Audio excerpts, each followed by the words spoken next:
जब किसी लड़की की शादी हो ना, तो लड़की के पिता से मेरा निवेदन है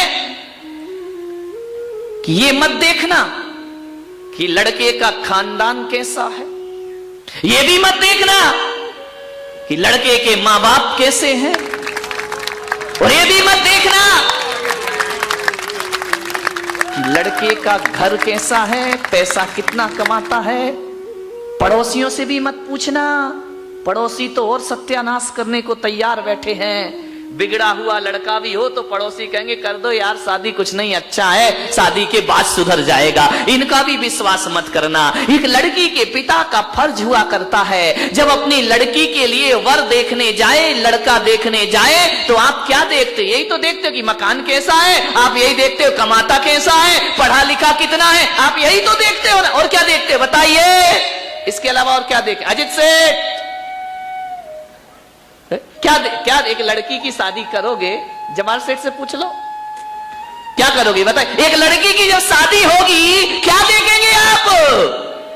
मकान, दुकान, पैसा, पढ़ाई लिखाई, कितने भाई, कितने बहन, कितने रिश्ते, इसके अलावा और कुछ देखते हो तो बताओ मुझे, ध्यान रखिए। मैं आज आपको कह रहा हूं, हर लड़की के पिता से कह रहा हूं, यदि लड़की के लिए वर देखने जाओ तो मकान, दुकान, रुपया, पैसा बाद में देखना, और पड़ोसियों से बाद में पूछना कि लड़का कैसा है। सबसे पहले लड़की के पिता को यह देखना चाहिए कि जिस लड़के से मैं अपनी बेटी की शादी के ख्वाब देख रहा हूं, मुझे धन दौलत या परिवार नहीं देखना, मुझे देखना है उस बच्चों की, उस लड़के की संगति कैसी है, उसका दोस्त कैसा है, उसका मित्र कैसा है। एक बात याद रखना, कोई जरूरी नहीं है कि अच्छे माँ बाप की अच्छी औलाद हो। माँ बाप को देखकर लड़के का निर्णय मत ले लेना, दुकान को देखकर लड़के का निर्णय मत ले लेना।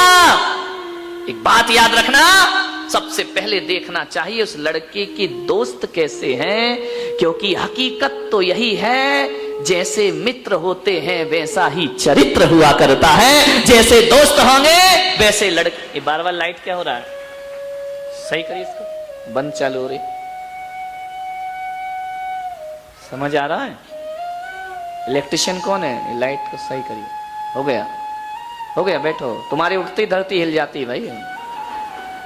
आदमी वैसा नहीं होता जैसे माता पिता होते हैं, आदमी वैसा नहीं होता जैसे भाई बहन होते हैं, आदमी वैसा नहीं होता जैसे पड़ोसी होते हैं, आदमी होता है जैसा उसके मित्र हुआ करते हैं। ध्यान रखिए, लोग कहते हैं कि जैसी संगति वैसी मति हुआ करती है। ध्यान रखना, जैसी दोस्ती वैसी जिंदगी, जैसे दोस्त जैसे मित्र वैसा चरित्र।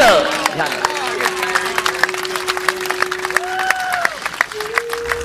कदम ठिठक गए जब हम पहुंचे रिश्तों के बाजारों में, कदम ठिठक गए जब हम पहुंचे रिश्तों के बाजारों में, बिक रहे थे खुलेआम रिश्ते बाजारों में। हमने पूछा कांपते ओंठों से, क्या भाव चल रहा है रिश्तों का बाजारों में? दुकानदार ने कहा कि हुजूर कौन सा रिश्ता खरीदेंगे? हर रिश्ता बिक रहा है बाजारों में। कौन सा रिश्ता खरीदेंगे? माता पिता का रिश्ता, भाई बहन का रिश्ता, पति पत्नी का रिश्ता, इंसानियत का रिश्ता, प्रेम का रिश्ता, धर्म का रिश्ता।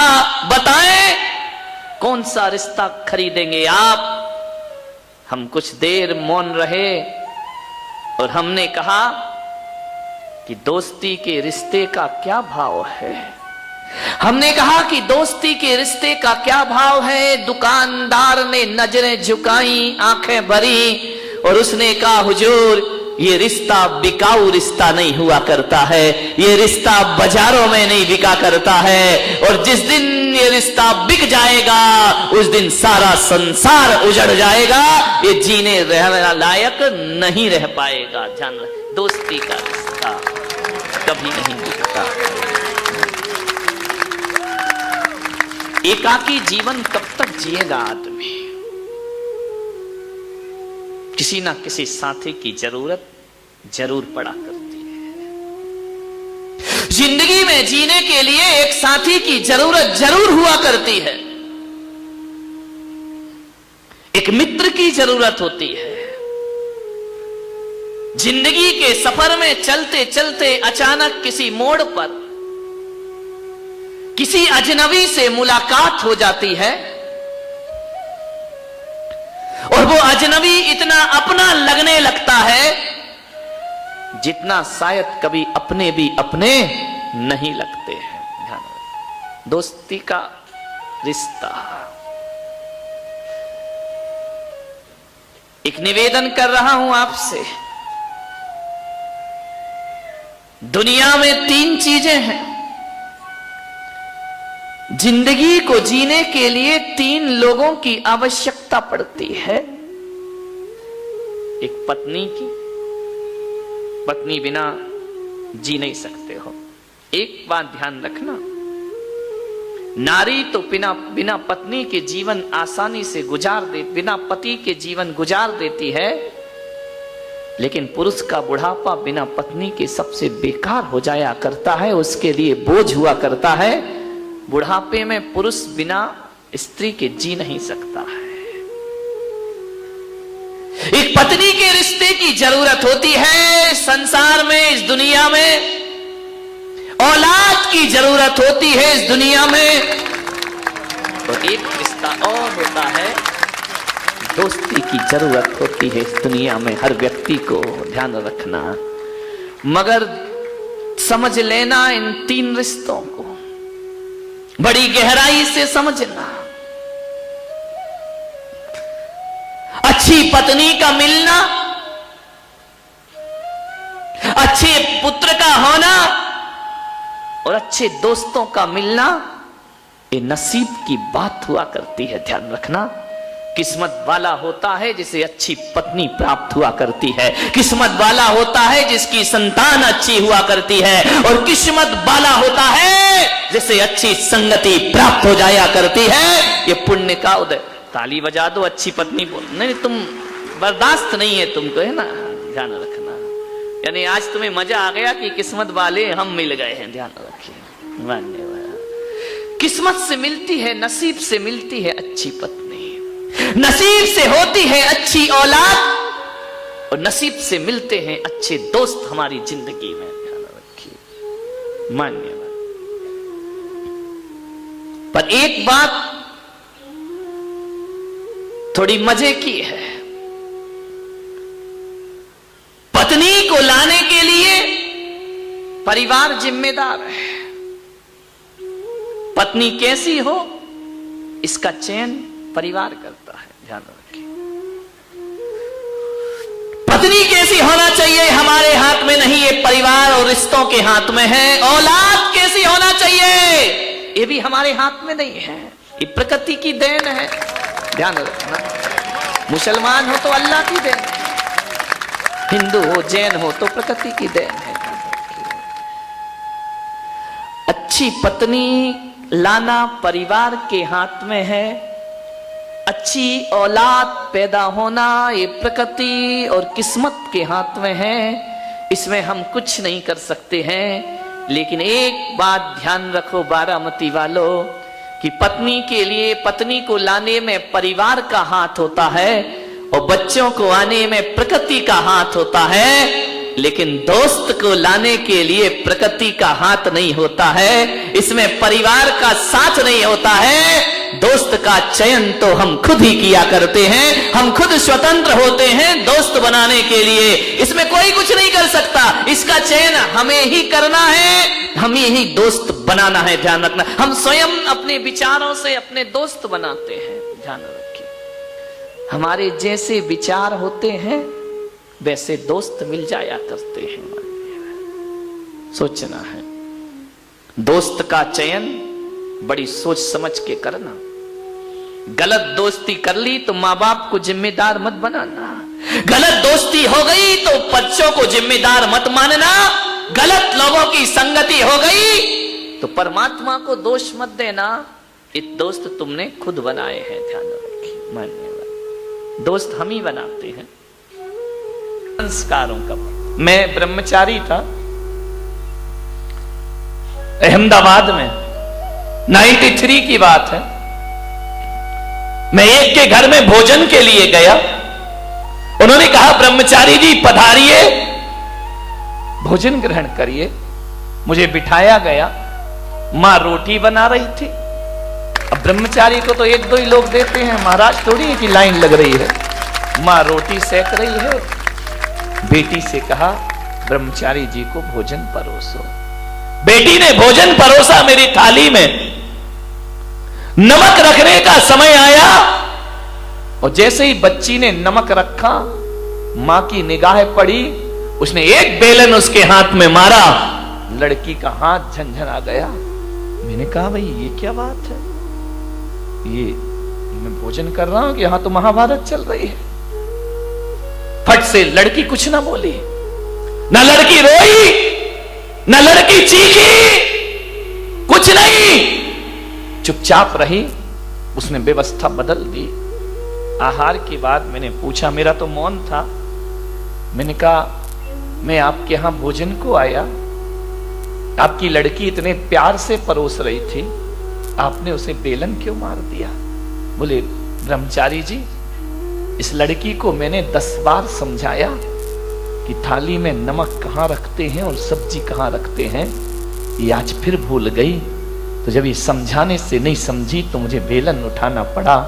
और आप जानते हैं मैंने एक शब्द भी नहीं बोला और एक बेलन ने नमक कहां रखना चाहिए वहां व्यवस्था इसकी करा दी। अपने आप इसने उठाकर रख दिया। अब इसे जिंदगी भर याद। मैंने कहा इतनी बारीकी, मैंने कहा क्या फर्क पड़ता है, नमक यहां रख दिया, यहां रख दिया। बोले महाराज नमक के स्वाद में कोई फर्क नहीं पड़ता, लेकिन आदमी के व्यवहार में बहुत फर्क पड़ा करता है। मेरी लड़की पराये घर जाएगी, इसे इतना ज्ञान होना चाहिए कि भोजन कैसे परोसा।